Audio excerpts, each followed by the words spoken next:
En el día de hoy, comparezco en sesión conjunta de las dos cámaras para rendir cuentas a la nación tras un intenso año de trabajo en el que nos marcamos como uno de nuestros principales objetivos la superación de la pandemia y de la crisis económica, la recuperación y generación de nuevos puestos de trabajo y la ejecución de una serie de obras y reformas fundamentales para la transformación definitiva de nuestro país.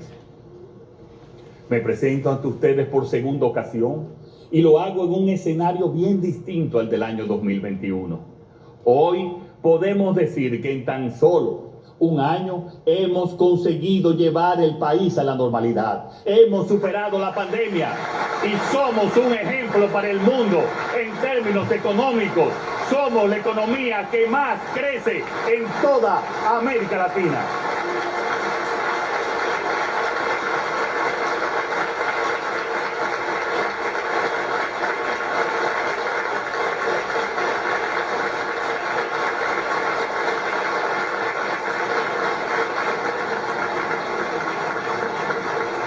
Pero aún así, una vez más, tengo que advertir de las dificultades a las que nos enfrentamos en este año 2022.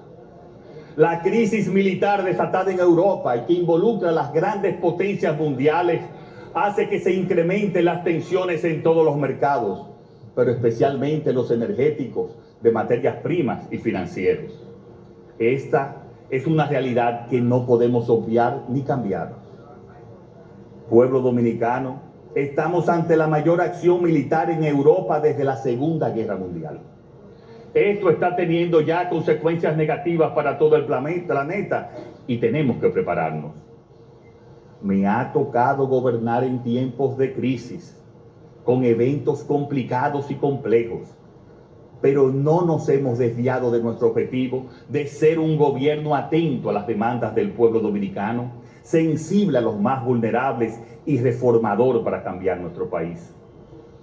Señoras y señores, soy de la profunda convicción de que el acto de rendición de cuentas ante el país representa uno de los ejercicios democráticos más importantes de cuantas acciones corresponden al gobierno de la nación, por ser además de una exigencia constitucional, un ejercicio de transparencia de la acción gubernamental al que estamos todas y todos obligados y que como servidores públicos debemos honrar, promover y practicar. Rendir cuentas no es un ejercicio de generosidad de los gobernantes, es un acto de responsabilidad que debe ser ejercitado día a día. Este gobierno y yo mismo rendimos cuentas hoy, sí, pero también lo hacemos todas las semanas ante la prensa y ante todo el pueblo dominicano. Así entendemos nosotros el gobierno y así ejercemos nuestra responsabilidad. Hoy les quiero resaltar que más del 90% de los compromisos adquiridos aquí hace un año se han realizado, se están ejecutando. Lo que prometimos lo estamos cumpliendo. Señor Popular se expresó en las urnas en un año muy difícil para el país y para el mundo a causa de la pandemia, con una doble crisis sanitaria y económica, que ha supuesto el mayor reto que hemos vivido en más de un siglo según los organismos internacionales. Hoy hemos superado la amenaza más grave, la pandemia, y lo hemos hecho, como dije aquí entonces, con un sistema sanitario que resistiera, que diera cobertura a todos, con un programa de vacunación masivo y sin dejar a ningún dominicano sin la protección de su gobierno. Hemos cumplido y lo hemos logrado. Arribamos ahora a este año 2022 preparados para reforzar nuestra economía y enfrentar los nuevos retos que tenemos como país en un mundo incierto. Asambleísta, la República Dominicana ha sido golpeada, como el resto del mundo, por 5 grandes olas de la pandemia del COVID-19 y 4 de ellas han sido combatidas por esta gestión. Buenas noches, pueblo dominicano. En el contexto de la pandemia del COVID-19, la economía dominicana comenzó a recuperarse antes de lo previsto, creciendo un 12.3% en el 2021 y proyectando para el 2022 un crecimiento de un 5.5%. Sin embargo, Desde junio del 2020 se experimentó un incremento a escala mundial de los precios de los alimentos, las materias primas, los combustibles y los fletes e insumos para la construcción. Estados Unidos y Europa están sufriendo su peor inflación en 40 años. Desde el gobierno damos seguimiento permanente a estas variaciones de precios internacionales con la expectativa de que retornen a los niveles pre-COVID. No obstante, el conflicto entre Rusia y Ucrania ha agudizado la situación en las últimas 2 semanas, con impactos muy altos en la economía mundial y en la nuestra. El precio del barril de petróleo era de $45 en agosto del 2020, es decir, al llegar nosotros al gobierno. El pasado viernes 4 de marzo, cuando hicimos estos cálculos, estaba en $115 y hoy está a $119. El gasoil regular es el combustible que actualmente recibe el mayor subsidio. Dicho combustible refleja un precio internacional del petróleo de aproximadamente $74 el barril. En el caso del GLP, que es de gran uso doméstico, el precio en las plantas de expendio es el equivalente a $85 por barril de petróleo, es decir, $40 menos por barril que el precio internacional.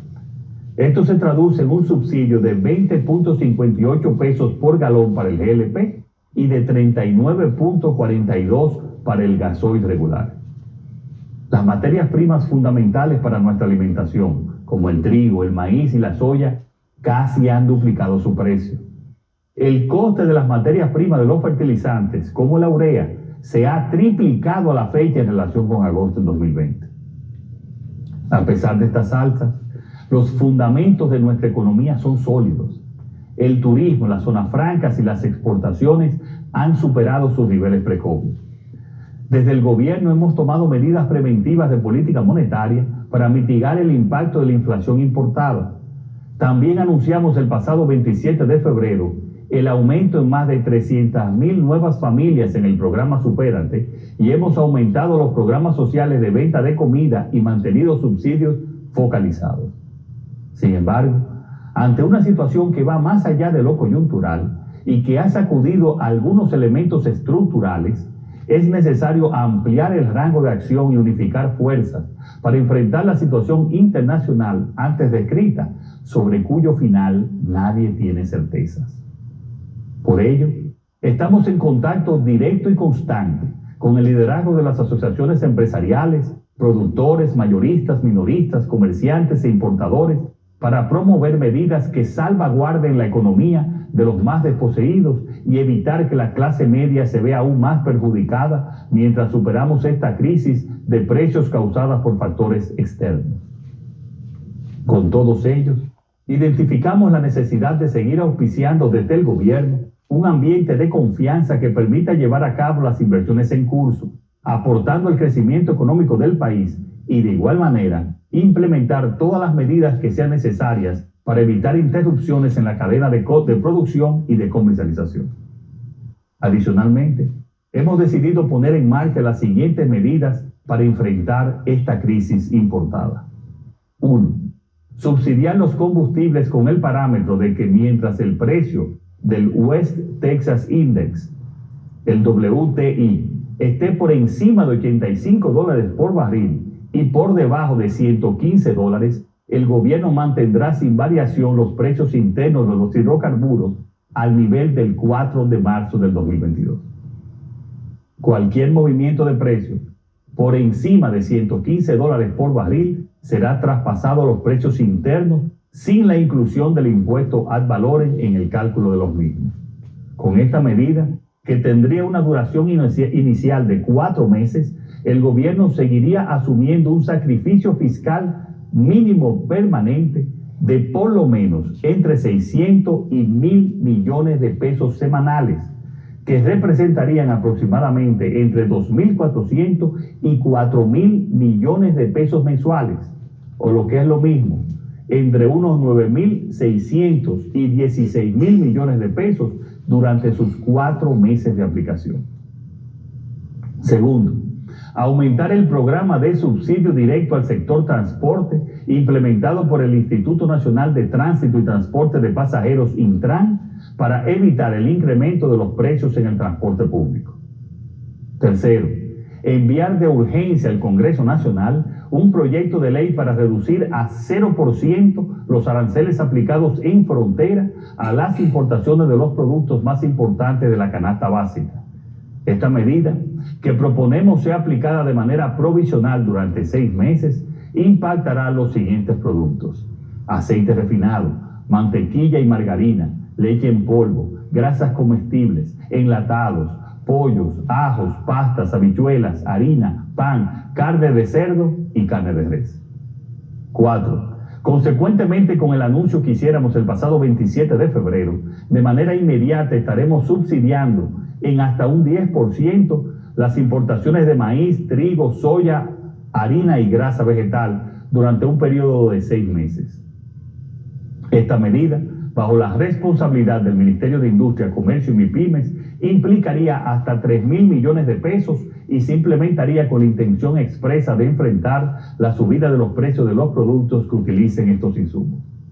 Quinto, como gobierno, desde agosto del 2020 a la fecha, hemos aumentado en un 2% del PIB los montos invertidos en gastos sociales, lo que representa 150.000 millones de pesos adicionales para estos fines. Sexto, en ese sentido, considerando la coyuntura,